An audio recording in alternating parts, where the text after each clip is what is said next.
Hello everyone, welcome back to my channel. और मैं हूं निधि। आज का व्लॉग मैं आफ्टरनून यानी लंच रूटीन, आप इसे समझ लो लंच टू इवनिंग रूटीन, वही आप लोगों के साथ में शेयर कर रही हूँ। एक रेसिपी भी शेयर करूँगी क्योंकि आप लोगों को मेरे रेसिपी व्लॉग्स देखना पसंद है और मुझे रेसिपीज़ बनाकर शेयर करना बहुत ज़्यादा पसंद है। तो आज का वीडियो बहुत ही इंटरेस्टिंग होगा। यश की, आरव की, ये सब की कुछ कुछ चीज़ें मैं आप लोगों के साथ में शेयर करूँगी। कुछ कुछ इंटरेस्टिंग चीज़ें हुई हैं आज, तो वो सब मैं आप लोगों के साथ में शेयर करूँगी, आपको भी मज़ा आएगा। और इसी बात पे चलिए बिना किसी देरी के लेट्स गेट स्टार्टेड।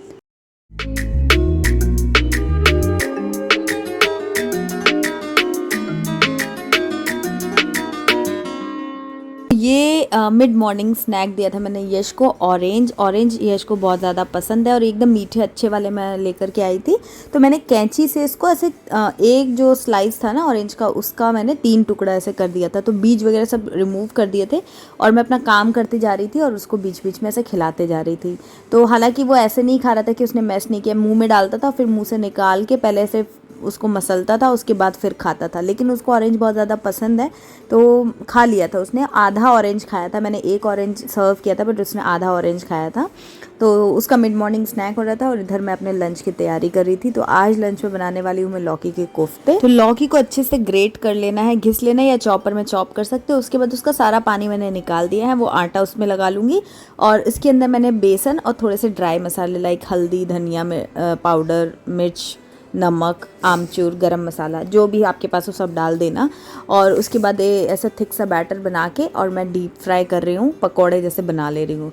वैसे मैं ना इसको उस पर बनाती हूँ, अपने पैन में बनाती हूँ हमेशा, और वो भी बहुत अच्छा बनता है और लेस ऑयल में बन जाता है और ज़्यादा मैस भी नहीं होता। मतलब मुझे डीप फ्राई करना पसंद इसलिए भी नहीं आता नहीं क्योंकि इससे फिर ये पूरी कढ़ाई जो गंदी होती है और फिर तेल इधर उधर होता है, तो मेरे को, मैं अवॉइड ही करती हूँ, मतलब पसंद नहीं आता है। बट हाँ, इसका टेस्ट थोड़ा सा अलग आएगा, उसका टेस्ट थोड़ा सा अलग आएगा, लेकिन वो भी अच्छा रहता है, मतलब आपको कमी महसूस नहीं होगी। तो मोस्टली मैं आजकल वही बनाती हूँ बट आज इसकी रेसिपी शेयर कर रही हूँ।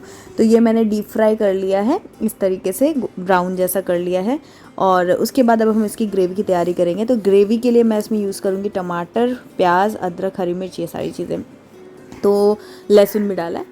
तो मैंने हल्का सा आधा चम्मच ऑयल गरम किया है और उसके बाद इसमें सारी चीज़ें इकट्ठे मैंने डाल दी हैं। अलग अलग भी डाल सकते हो कि पहले प्याज भूनो फिर ये करो वो करो, बट मैं ये रेगुलर रेसिपी ऐसे ही बनाती हूँ। तो मैं सारी चीज़ें इकट्ठे मिक्स कर दी हैं और हल्का सा इसके ऊपर नमक जो है स्प्रिंकल कर दूँगी।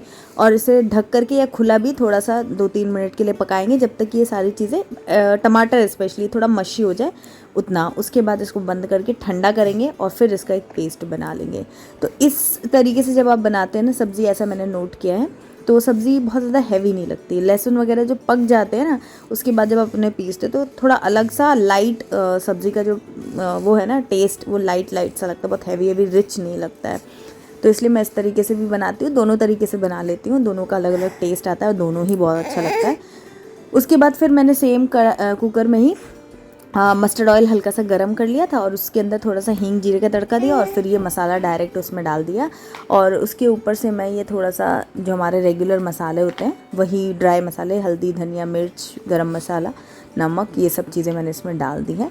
और इसको फिर आराम से धीमी आंच पे थोड़ा भूनने देंगे। तो कुकर आपको थोड़ा ऐसा लग रहा होगा जला जला सा, क्योंकि मैंने उसी में मसाला जो है ये टमाटर प्याज वगैरह पकाया था ना, तो थोड़ा सा वो ऑयल गरम हो रहा है तो वो हल्का सा ब्राउन ब्राउन सा दिख रहा है, बट क्योंकि ग्रेवी वाली सब्ज़ी बनने वाली है तो चल जाएगा। ढक ढक कर मैंने इसको 5 मिनट के लिए ऐसे मसाला बीच बीच में चला करके भूना था और फिर मसाला अच्छे से भुन गया है।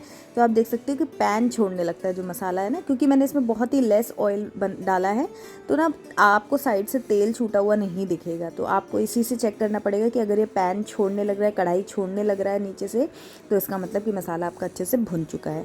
और अगर मसाला अच्छे से भुना हुआ नहीं रहेगा ना तो सब्ज़ी बहुत ही एक अलग सा अच्छा टेस्ट नहीं आता है। मैंने ऐसा देखा है, मेरे साथ एक आध बार शुरू में हुआ था, तो उससे मुझे पता चला कि मसाला अच्छे से भुनना बहुत ज़रूरी है।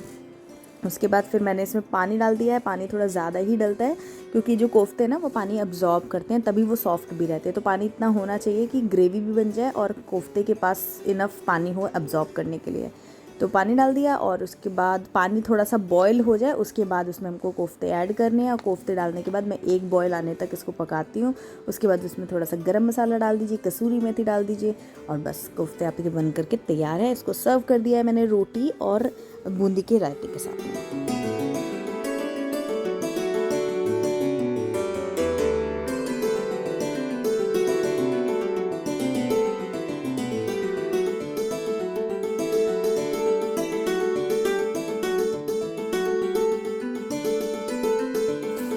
तो अब हमारा लंच वगैरह हो गया था, बहुत टेस्टी और मतलब फुलफिलिंग लंच था।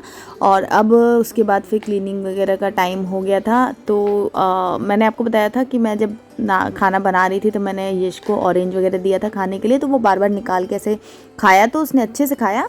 लेकिन वो निकालता है ना और फिर जब थोड़ा बहुत तो गिरता ही है, वैसा हो जाता है। उसने जानबूझ के नहीं गिराया था ऑरेंज, तो उसने अच्छे से खाया था। और मैं उसे 1 बाई 1 पीसेस ही दे रही थी, ऐसे पूरा कटोरी अगर दे देती तब तो वो पूरा फैला देता, लेकिन मैं उसे 1 बाई 1 दे रही थी तो वो ज़्यादा कुछ नहीं फैला पाया। लेकिन जब हम खाना वगैरह खा रहे थे तब मैंने उसको रोटी के टुकड़े कुछ ऐसे वो आता था लेके जाता था। और मैं क्या करती हूँ, पहले उसको खाना अच्छे से खिला देती हूँ जो उसका खाना है, उसके बाद फिर हम लोग खाना खाते हैं, ताकि मतलब बीच में डिस्टर्ब ना हो उसको भी और मुझे भी। और फिर जब हम खाना खाते हैं तो मैं उसे बीच में रोटी चावल जो भी वो मांगता है जैसा भी होता है तो मैं दे देती हूँ। तो वो मैंने उसको दिया, तो वो वैसे तो मैं पूरा कटोरी भर के उसको ग्रेवी वाली कोई चीज़ सर्व नहीं करती हूँ, सूखी सूखी जो चीज़ होती है वही उसके हाथ में देती हूँ, ताकि वो फैलाए भी तो मैं उसको आसानी से बाद में साफ़ कर पाऊँगी। तो रोटी वगैरह दिए थे ना, तो उसने ऐसे तोड़ तोड़ के सब फेंके थे, बिखेरे थे, तो गंदा हो ही जाता है। मैंने पिछले व्लॉग में भी आप लोगों को बताया था कि मुझे अभी 2-3 बार झाड़ू पोछा करना ही पड़ता है, मतलब पोछा करना पड़ता है, कभी झाड़ू करना पड़ता है, ऐसे पूरे घर में नहीं, लेकिन हाँ एक सेक्शन, ये वाला ही सेक्शन है वो जहाँ पर मैं इसको फैल देती हूँ, क्योंकि यहाँ पर टीवी, यहाँ पर ज़्यादा हलचल रहती है ना, तो यहाँ पर वो बैठ पाता है। अगर मैं किसी और कोना को चूज़ करूँगी या कमरे को चूज़ करूँगी तो वो वहाँ बैठेगा नहीं। तो यहाँ पर ये सब हो गया था, खाना वगैरह हमारा हो गया था, तो मैंने कहा चलो अच्छे से टेबल साफ़ कर देते हैं। और मैट वगैरह भी कुछ गंदी हो रही थी, बच्चे खाना खाते हैं ग्रेवी वाली स्पेशली चीज़ें, तो थोड़ा बहुत एक आध बूंद ऐसे गिर जाता है, तो वो सब गिर आ गया था। तो मैंने अलग कर दिए हैं 2-3 कि उनको वॉश के लिए डाल दूँगी, और फिर इधर झाड़ू वगैरह करके अच्छे से क्लीन कर रही हूँ। तो अभी आरव की और यशु दोनों की एज ऐसी है ना कि दोनों को ही अलग अलग टाइप की चीज़ें, बट उनको फैलाना और एक्सप्लोर करना बहुत ज़्यादा पसंद है, तो हम मना नहीं कर सकते हैं। पहले मतलब मुझे लगता था कि यार ये लोग फालतू फैला रहे हैं, फिर समेटना भी मुझे ही पड़ता है, काम हो जाता है, काम तो बहुत बढ़ जाता है। ये स्टेज ऐसी है ना कि मॉम्स के लिए थोड़ा डिफ़िकल्ट रहता है जब 2 बच्चे हों और दोनों इस स्टेज पे हों, तो डिफ़िकल्ट है, क्योंकि दोनों की अलग अलग चीज़ें। जैसे यश आरव को क्या है कि वो अपनी copy, books, chalk, colours, sketches सब फैला देता है टेबल पे, और कितना ही रोकेंगे उसे, कुछ ना कुछ तो करना ही है। उसका भी वही मैं बोल रही हूँ ना कि उसका भी एक अलग फेज़ ऑफ लाइफ चल रहा है जिसमें वो ज़्यादा एक्सप्लोर, अभी छोटा होता ना तो ये है कि यश और आरव दोनों की चीज़ें सिमिलर होती, बट अभी दोनों की चीज़ें एकदम डिफरेंट है, तो दोनों ही अपनी अपनी चीज़ें फैलाते हैं, और दोनों को एक दूसरे से बचाना भी रहता है, क्योंकि स्केचेस वगैरह से स्केच पेन वगैरह फैले हैं, तो यश खा ना ले, लगा ना ले, तो वो भी एक काम हो जाता है। प्लस गंदगी करते रहते, फैलाते रहते, गंदगी मतलब फैलाते हैं, तो फिर वो साफ़ करना भी रहता है। आरव को तो मैं समझाती हूँ कि बेटा समेटो समेटो, तो वो ज़्यादा बोलना पड़ता है, बोलती हूँ तो वो कर देता है, लेकिन यह है कि यश तो ऐसा नहीं होगा, और वो खाने वाली चीज़ें जो फैलाता है ना उसको तो इमीडिएटली साफ़ करना बहुत ज़रूरी हो जाता है, अदरवाइज़ हमारे यहाँ तो चींटी लग जाती है। तो ये फेज़ थोड़ा सा डिफ़िकल्ट मुझे लग रहा है, क्योंकि अभी दोनों का ऐसा है कि दोनों समझ भी नहीं सकते हैं और दोनों मानेंगे भी नहीं, जो उनको करना है वो करेंगे ही। यशु नमस्ते। फूल कहाँ है? फूल फूकना नहीं, फूल कहाँ है? अच्छा फूक दो। कैसे फूकता है यशु?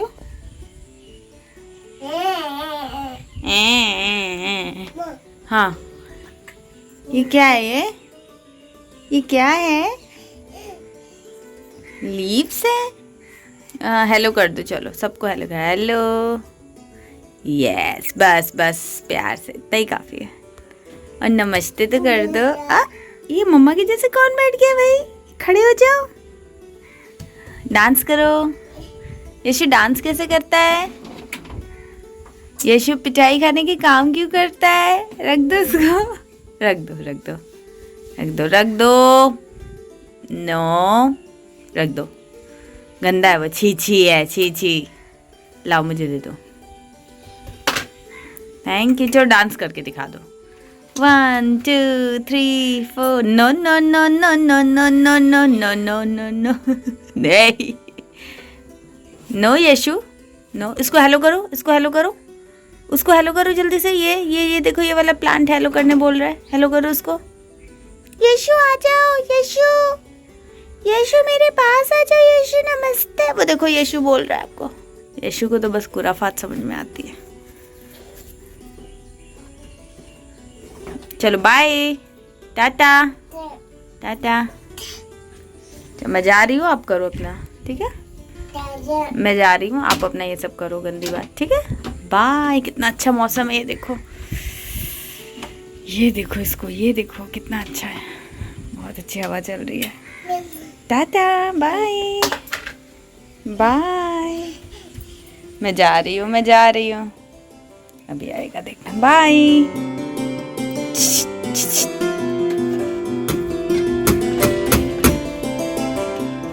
बाय यशु।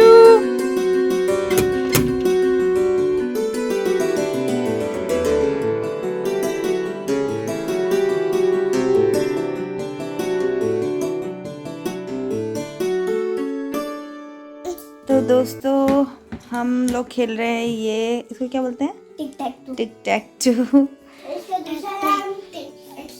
हाँ, एक्सो। और ये लड़का हमको खेलने नहीं दे रहा है, तो हम वैसे तो कॉपी और पेन की हेल्प से खेलते हैं, बट ये अलग टाइप का है नया। हाँ, ये वुडन है, ये अलग टाइप का नहीं, पुराना हो गया, ये तो हम लाए थे बहुत पहले। ये मतलब 19 में मैं लेकर के आई थी, तब डेकोरेशन के हिसाब से लेकर आए थे, तब आरव बहुत छोटा था। आरव यशु के बराबर होगा ना, यशु से थोड़ा सा बड़ा था तब लेकर आए थे, और अब आरव इतना बड़ा हो गया है कि आरव उसके साथ में टिक टैक टो के साथ में खेल सकता है। तो अभी टिक टैक टो खेलते हो तुम?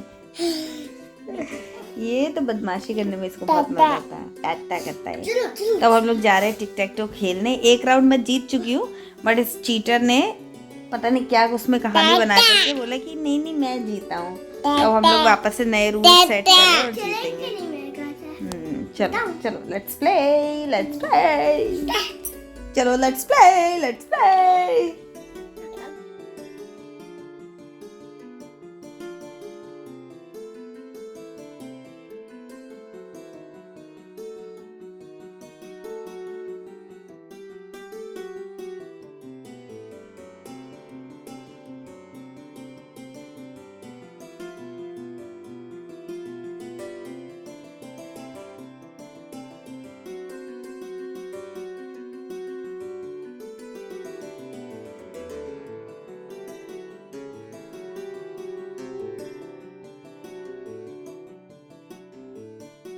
और मैं चलूंगा फिर से। तुमने फिर से चीटिंग कर ली, क्यों? है ना? नहीं आपको मैं कहाँ मिल रहा? ओशे। और यहाँ पर आरव जीत गया। कैसे जीते? कौन सी चाल है आपकी? मैंने क्या किया, मुझे लगा कि अब ड्रॉ हो जाए, फिर देखा कि ये यहाँ पे भी एक है, ये वाला ना, ये वाली लाइन में आरव की बन गई, आरव जीत गया। और ये लड़का हमको खेलने नहीं देगा। दे दो इसको, दे दो 2 मिनट, इसको भी खेल लेने दो, फिर अपन नेक्स्ट चांस पे।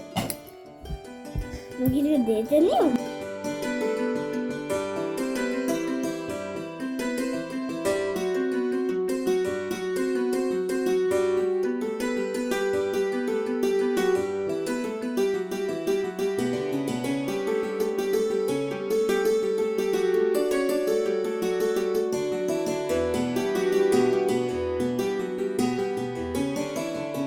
तो अब शाम का टाइम हो गया था और आज इनके पापा आपको नहीं दिखेंगे क्योंकि वो गए थे अपने थेरेपी के लिए। तो दूर है वो, वहाँ पर मतलब सूरत में जाना पड़ता है, तो वहाँ जाने में 2 घंटे जैसा लग जाता है, 1.5-2 घंटे जो भी लगता है। तो शाम को वो लेट ही आने वाले थे, 7 साढ़े 7 बजे ऐसे कुछ आए थे वो। तो उनकी थेरेपी सेशन था तो वो जाना भी था। तो आज वो क्योंकि आने वाले नहीं थे तो चाय वगैरह भी हमारी ऐसी उनके आने पर ही मैंने की थी। तो मैंने मीनवाइल क्या किया कि हम लोगों ने वही खेला, बोर होते हैं शाम को, आदत है ना उनके आने की, तो फिर बोर ज़्यादा होने लग जाते हैं हम लोग। तो हमने वही शाम को थोड़ा बाहर टाइम स्पेंड किया, गेम्स वगैरह खेले ताकि बच्चे भी बोर ना हो और उनको भी ऐसा नहीं लगे कि अभी पापा कब आएंगे। तो वो सब किया। उसके बाद फिर मैं यहाँ फ्रूट्स लेकर के आ गई थी और आज अनार थे मेरे पास 2, तो मैंने वही छील लिए। यश को तो मैं अनार नहीं देना चाह रही थी क्योंकि मुझे चोकिंग का डर लग रहा था, बट उसने आरव से मांग के 2-3 दाने खा लिए। मैंने देखा कि वो अच्छे से खा रहा है और उसको बहुत पसंद आ रहा था, बार बार मांग रहा था वो। तो फिर मैंने उसे अपने पास बैठा कर अपने सुपरविजन में ही खिलाया ताकि कोई डर ना हो अटकने का। वैसे अनार जब आप खिलाते हो तो थोड़ा केयरफुल रहना ही चाहिए, इतने छोटे बच्चे को ऐसे तो देना ही नहीं चाहिए, अपने सुपरविजन में दे दो तो ठीक रहता है। तो उसको पसंद आ रहा था इसलिए फिर मैंने अपने साथ बैठा के उसको खिला लिया। उसके बाद रात में आरव को चौक दिलाई थी, बोर्ड दिलाया था, उसको चाहिए था काफ़ी दिनों से, तो हमने बोला चलो ठीक है खेल लो, और हम लोग टीवी देखने लगे और आरव जो है वो वहीं पर बैठ करके कुछ ड्रॉ करने लगा। तो उसने हमारे लिए सरप्राइज़ में ये वाली ड्राइंग की थी, तो लेकर आया, तो मुझे बहुत क्यूट लगा, इसलिए मैंने इसका वीडियो भी बना लिया। और आप लोग बताना कैसा लग रहा है ये painting. Mom and daddy mom and daddy क्या कहते हो? हाँ या ना? मॉम एंड डैड नहीं जानना है। मॉम एंड डैड है गाइस।